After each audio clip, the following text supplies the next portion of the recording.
Hello guys good morning. आज थी आमर एनुअल फंक्शन माने 8th क्लास एनुअल फंक्शन। तो आज मम्मी चिकेन प्रिपरेशन लगी मु हेयर वाश करके पढ़े आसती।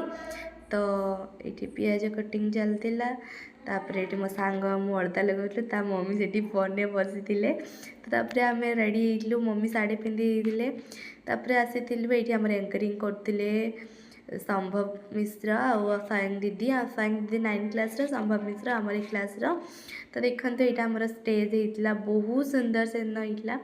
तो ये से मैंने आमको भी माने आम गीतटा को मैंने एलाउंस करते आमको ही डाकुले।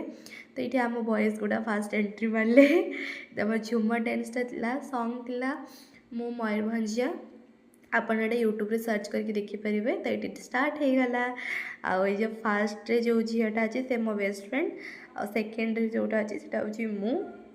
तो तापर से फंक्शन सरला से दिन पूरा मुई पड़ी रात आसिकी दिन संध्या बेले मो जेजेमा आसी आम सब आसलु मेला बुलवाई।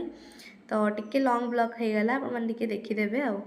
तो ये मो भाई भी आसते बड़ापा पुओ ये मुझे दिन ब्लॉग यहाँ। तो से दिन बहुत थकी कड़े जाइलानी तापर दिन दिन सारा शुईकी उठला राति आम गलु। तो ये देखते आम हरिहर मंदिर बारिपदार बढ़िया मंदिरटा आपण भी आसते। ये मो जेजेमा चादर गुड़की चलता बहुत ठंडा लगुला मैं ठंडा मैंने पकईला ना टिके। तो आम भी जगद्धात्री मेला जाऊँ। तो यहाँ पेंडेलटा बहुत सुंदर होमें ठाकुर दर्शन करके आज पलि आसु। Bye good night.